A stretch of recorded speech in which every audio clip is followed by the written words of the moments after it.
हाँ, जरूर। अगर आप प्रतिदिन ऐसे ही रहस्यमयी और हॉरर कहानियां देखना चाहते हैं तो हमारे चैनल हॉन्टेड 2.0 को सब्सक्राइब कीजिए। आर्या को एक सेकेंड हैंड बुक स्टोर से एक पुरानी काली डायरी मिलती है। डायरी में जो लिखा है वो कोई नहीं समझ पाता, लेकिन आर्या को उसमें खिंचाव महसूस होता है। जैसे ही वो डायरी पढ़ना शुरू करती है, अजीब घटनाएं होने लगती हैं, सपने, आवाजें, चीजों का अपने आप हिलना और उसके व्यक्तित्व में बदलाव। धीरे धीरे उसे एहसास होता है कि डायरी कोई साधारण चीज नहीं है, ये किसी की चेतना को कैद करने का माध्यम है। और अब वो चेतना उसकी अपनी बनती जा रही है।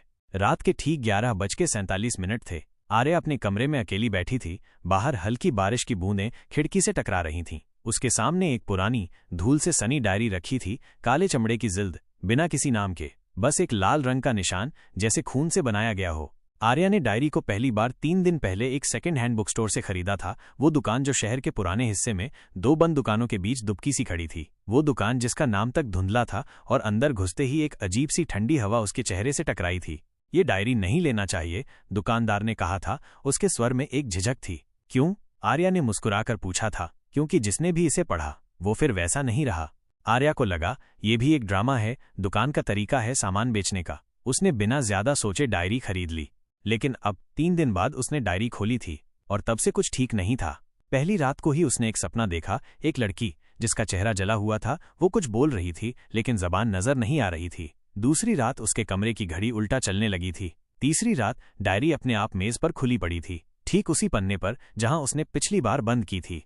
आर्या ने डायरी के पन्नों को धीरे धीरे पलटना शुरू किया। भाषा उसे समझ नहीं आ रही थी, जैसे किसी पुराने जमाने की लिपि हो, लेकिन कुछ शब्द थे जो साफ दिखते थे। वो तुम्हें देख रही है। उसका दिल धक से रह गया। कौन देख रहा है? उसने खुद से पूछा। और उसी वक्त कमरे की लाइटें एक झटके में बंद हो गईं। बत्ती गुल हो चुकी थी। पूरा कमरा अंधेरे में डूबा हुआ था। आर्या कुछ सेकंड तक बिना हिले बैठी रही। उसकी आंखें अंधेरे में कुछ तलाशने लगीं। दिल की धड़कन उसकी सांसों से तेज सुनाई दे रही थी। बाहर अब बारिश तेज हो चुकी थी और हर एक बूंद खिड़की के कांच पर चोट करती प्रतीत हो रही थी। उसने अपने मोबाइल की टॉर्च जलाई और डायरी पर रोशनी डाली। वो खुली हुई थी। अब एक और पंक्ति दिखाई दे रही थी जो पहले नहीं थी। अगर तुमने उसे देख लिया तो वो तुम्हें नहीं छोड़ेगी। आर्या को ऐसा लगा जैसे किसी ने उसके सीने पर पत्थर रख दिया हो। उसने तुरंत डायरी बंद की और उठ खड़ी हुई। अंधेरा अब और भारी लग रहा था, जैसे कमरे की हवा में कोई और भी था। शायद फ्यूज उड़ गया है, उसने खुद से कहा, लेकिन उसकी आवाज में आत्मविश्वास नहीं था। उसे अपना ही कमरा अब अजनबी लगने लगा था। वो दीवार टटोलते हुए दरवाजे तक पहुंची। दरवाजे के ठीक पास जाकर उसने उसे धीरे से खोला। चिट्टाक दरवाजे की कुंडी खुली और एक ठंडी हवा का झोंका कमरे में घुसा। बाहर गलियारा सुनसान था। अंधेरे में सिर्फ टॉर्च की रोशनी हिल रही थी। और फिर उसे आवाज सुनाई दी, किसी के पैरों की घिसटती हुई चाल, धीमी, भारी और बेहद अस्वाभाविक। विवान, उसने आवाज लगाई, क्योंकि इसी समय उसका दोस्त अक्सर ऑनलाइन होता था। कोई जवाब नहीं आया। उसने हिम्मत जुटाई और गलियारे में आगे बढ़ी। चारों ओर सन्नाटा था, मगर उस सन्नाटे के पीछे भी कोई कंपन था, जैसे दीवारों के पीछे कुछ चल रहा हो, कुछ सांसें, कुछ फुसफुसाहटें। अचानक एक दरवाजा अपने आप खुल गया। वो दरवाजा जो आर्या के घर में सालों से बंद पड़ा था, स्टोर रूम, जहां कोई नहीं जाता था। और वो डायरी उसी दरवाजे की ओर खिंचती चली गई। ये कैसे हो सकता है? आर्या के हाथ से टॉर्च गिर गई और अंधेरा वापस छा गया। अब उसकी आंखें उस दरवाजे को घूर रही थीं जो अब पूरी तरह खुल चुका था। वो स्टोर रूम जो सालों से बंद था, अब अंदर से चमक रहा था, मगर बिजली से नहीं, बल्कि एक मंद नीली रोशनी से, जैसे कोई अजीब दुनिया की झलक हो वहां। आर्या खुद को रोक न सकी और आगे बढ़ी। जैसे ही उसने स्टोर रूम में कदम रखा, ठंडी हवा में किसी ने उसका नाम पुकारा, आर्या। उसने पीछे मुड़कर देखा, कोई नहीं था। फिर एक और शब्द जो सीधे उसकी आत्मा को छू गया, तू अब मेरी है। उसी क्षण स्टोर रूम का दरवाजा जोर से बंद हो गया। धप। अंधेरा और सन्नाटा, केवल आर्या की सांसों की आवाज और सामने एक परछाई जो धीरे धीरे उसकी ओर बढ़ रही थी।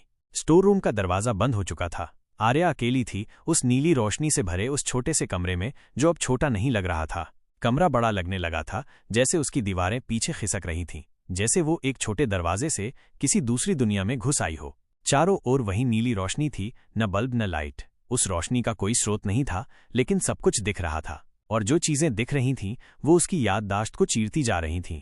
कोनों में रखी पुरानी चीजें, एक टूटी हुई गुड़िया, लोहे का एक जंग खाया ताला और एक तस्वीर एक लड़की की जिसकी आंखें डायरी के कवर की तरह काली थीं। आर्या उस तस्वीर की ओर बढ़ी। तस्वीर का चेहरा जाना पहचाना सा लगा। वो सोच में डूबी ही थी कि अचानक, तू मेरी जगह क्यों आई है? उसके कानों में एक चुपती हुई आवाज गूंजी। वो पीछे मुड़ी। कुछ नहीं था। पर अब स्टोर रूम की चीजें बदल चुकी थीं। दीवार पर वही पंक्तियां उभर आई थीं जो डायरी में लिखी थीं। वो तुम्हें देख रही है, तू मेरी जगह क्यों आई है, अब तेरा चेहरा उसका चेहरा है। नहीं, ये सब भ्रम है, सपना है, आर्या ने खुद से कहा, लेकिन उसका हाथ थरथरा रहा था। और तभी फर्श से किसी के कदमों की आवाज आने लगी, जैसे जमीन के नीचे कोई चल रहा हो। कदमों की गूंज धीरे धीरे तेज होती जा रही थी। फिर कमरे के बीचों बीच फर्श में दरारें पड़ने लगीं और उन दरारों से एक परछाई निकलने लगी, काले धुएं सी, मगर उसका आकार इंसानी था। वो परछाई अब आर्या के सामने खड़ी थी। उसका चेहरा साफ नहीं था, लेकिन उसकी आंखें वही थीं जो आर्या ने कल रात अपने सपने में देखी थीं। जली हुई लड़की, बिना जुबान के, और वही चीख जो अब उसके सिर के अंदर गूंज रही थी। डायरी में जो लिखा गया है वो मिटाया नहीं जा सकता। उस परछाई ने बिना मुंह खोले ये शब्द कहे। आर्या कांप गई। उसने घबराकर डायरी की ओर देखा जो अब उस परछाई के हाथ में थी। ये मेरी है, आर्या ने धीमे स्वर में कहा, खुद को यकीन दिलाने के लिए। परछाई हंसी, एक ऐसी हंसी जो किसी की आत्मा तक को ठंडा कर दे। तेरा नाम अब डायरी में दर्ज हो चुका है, अब तुझमें मैं रहूंगी और धीरे धीरे तू मिटेगी। अगले ही पल डायरी की पन्नियां अपने आप पलटने लगीं, तेज हवा से, जैसे कोई अदृश्य ताकत उसे पलट रही हो। हर पन्ने पर एक चेहरा उभर रहा था, रोते हुए चेहरे, डर से चीखते हुए, और उनमें से एक चेहरा आर्या का था। नहीं, आर्या चीख पड़ी और जमीन पर गिर पड़ी। उसने आंखें बंद कर लीं। ये सपना है, ये सपना है, वो बुदबुदाई। कुछ क्षण बाद सब कुछ शांत हो गया। जब उसने हिम्मत करके आंखें खोलीं, कमरा फिर से वही स्टोर रूम था। नीली रोशनी गायब थी, परछाई भी, पर डायरी अब उसके हाथ में थी। सुबह की पहली किरण आर्या की आंखों पर पड़ी, लेकिन नींद टूटी नहीं। उसका शरीर थका हुआ था, जैसे पूरी रात किसी ने उसकी ऊर्जा निचोड़ ली हो। जब उसने धीरे से आंखें खोलीं तो सब कुछ एक धुंधले सपने की तरह लगा, पर वो सपना नहीं था। डायरी अब भी उसके पास थी, वही काली जिल्द, वही डरावना लाल निशान, और वही स्याही जो मानो ताज़ा खून से लिखी गई हो। वो बिस्तर से उठी, घड़ी देखी, सुबह के 6:06। कमरे में सन्नाटा था, पर मन के भीतर एक अजीब सी हलचल थी। उसने डायरी फिर से खोली, उम्मीद करते हुए कि शायद उसमें कुछ और न लिखा हो, पर अब उसमें एक नया अध्याय जुड़ गया था। शीर्षक था आईने के पीछे, और नीचे सिर्फ एक वाक्य, आज वो तुम्हारे चेहरे को अपना बनाएगी। आर्या ने डायरी बंद कर दी और बाथरूम की ओर गई, थकान से भरी चाल, जैसे शरीर उसका साथ छोड़ रहा हो। जैसे ही उसने आईने में देखा, उसका दिल जोर से धड़कने लगा। आईना अजीब दिख रहा था। उसके चेहरे पर हल्की सी मुस्कान थी, पर वो मुस्कान उसने नहीं दी थी। उसका चेहरा वैसा ही था, पर आंखों में कुछ और था, जैसे कोई और अंदर से झांक रहा हो। उसने आंखें मसल लीं, फिर दोबारा देखा। अब सब ठीक था। मैं पागल हो रही हूं, उसने बड़बड़ाया। तभी कमरे से मोबाइल की आवाज आई, कॉल आ रहा था। विवान। हेलो आर्या, तुझे कुछ बताना है। विवान की आवाज परेशान थी। क्या हुआ? तू कल रात ऑनलाइन थी ना 3 बजे? नहीं, मैं तो सो रही थी। नहीं आर्या, तू मेरे साथ चैट कर रही थी वीडियो कॉल पर, और तू हंस रही थी, पर वो तू नहीं थी। उसकी आंखें काली थीं, पूरी काली। आर्या के हाथ से फोन गिरते गिरते बचा। क्या कहा? उसकी आवाज कांप रही थी। और एक बात, विवान ने धीमी आवाज में कहा। उसने कहा, अब वो अकेली नहीं है, अब वो आर्या बन गई है। आर्या की सांसें थमने लगीं। आईना अब फिर से कुछ अजीब दिखा रहा था।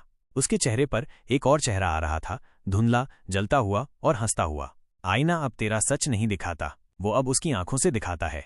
यह आवाज आईने से आई। उसने डर से पीछे हटते हुए शीशा तोड़ डाला। कांच की किरचें जमीन पर गिरते ही हर टुकड़े में वही चेहरा था, जलती हुई लड़की का। और अब एक नई लाइन डायरी में जुड़ चुकी थी। आईना टूट गया है, अब चेहरे बदलेंगे, अब हर कोई तुझमें उसे देखेगा। आर्या ने आईने के टूटे टुकड़ों को एक कोने में समेट दिया। हर टुकड़े में अब भी वो चेहरा था, जली हुई चमड़ी, काली आंखें, और वो मुस्कान जो किसी को भी पागल कर दे। वो समझ चुकी थी, डायरी में जो लिखा होता है वो घटता है, और अब डायरी उसका चेहरा बदल रही थी। कमरे में वापस आकर उसने डायरी को देखा। पन्ने अब खुद ब खुद पलटने लगे। फिर एक वाक्य दिखाई दिया, अब वो सिर्फ तेरे अंदर नहीं, बाहर भी है। उसका गला सूखने लगा। बाहर? कहाँ? ये सोचते हुए उसने खिड़की की ओर देखा। बाहर की गली एकदम सुनसान थी, लेकिन तभी एक हलचल।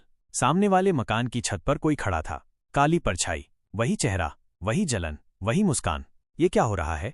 उसने तुरंत दरवाजा बंद किया, खिड़की की चिटकनी चढ़ाई, लेकिन तब कमरे का पंखा अपने आप घूमने लगा। बिजली बंद थी, फिर भी पंखा घूम रहा था। आर्या! ये आवाज कमरे के हर कोने से एक साथ आई। आर्या, अब तुझमें मैं हूं और मुझमें तू। आर्या जमीन पर गिर पड़ी। उसके कानों में एक जोरदार झंझनाहट हो रही थी। तभी फोन फिर बजा। अनजान नंबर। वो कांपते हाथों से फोन उठाती है। हेलो? कोई नहीं बोलता, केवल सांसों की आवाज। फिर धीरे धीरे एक लड़की की आवाज आती है, जैसे बहुत दूर से। मैं अब तुझसे आजाद हूं, अब तू बंधी है। To to. कॉल कट गया। आर्या अब बुरी तरह डर चुकी थी। उसने डायरी उठाई और सोचा, इसे फेंक दूं। वो सीढ़ियों से उतरकर नीचे पहुंची, घर के पीछे बने पुराने कुएं तक। यहीं खत्म करती हूं इसे, उसने सोचा। डायरी को उठाया और जैसे ही फेंकने लगी, कुएं से एक हाथ निकला, काला, जला हुआ, टूटी उंगलियों वाला हाथ। उस हाथ ने डायरी को थाम लिया और एक झटके में गायब हो गया। आर्या पीछे हट गई, आंखें फटी की फटी रह गईं। अब डायरी कुएं में थी, पर वो बंद नहीं हुई थी। कुएं से एक धीमी आवाज आई, तू किताब से आजाद हो सकती है, पर मुझसे नहीं। डायरी अब कुएं में थी। आर्या को लगा था सब खत्म हो गया, पर उस रात उसने जब सोने की कोशिश की, नींद नहीं आई। बिल्कुल वैसा ही सन्नाटा, वैसी ही हवा और वैसा ही डर, जैसे डायरी अब भी कमरे में हो। वो करवटें बदलती रहीं। रात के 2:39 बजे उसका मोबाइल फिर अपने आप ऑन हो गया। स्क्रीन पर एक पुराना वीडियो चलने लगा, ब्लैक एंड व्हाइट, हिलती हुई तस्वीरें। एक लड़की जंगल में भाग रही थी, चीख रही थी। उसका चेहरा अधूरा था, लेकिन आंखें वही जली हुई आत्मा की आंखें। वीडियो में एक आदमी की आवाज सुनाई दी, माफ कर दो हमें, हमने ये नहीं चाहा था। फिर एक जोरदार चीख और स्क्रीन काली। आर्या कांप गई। ये क्या था? ये किसकी मौत थी? उसे अब यकीन हो चुका था, डायरी में कैद आत्मा किसी एक की नहीं, कईयों की थी।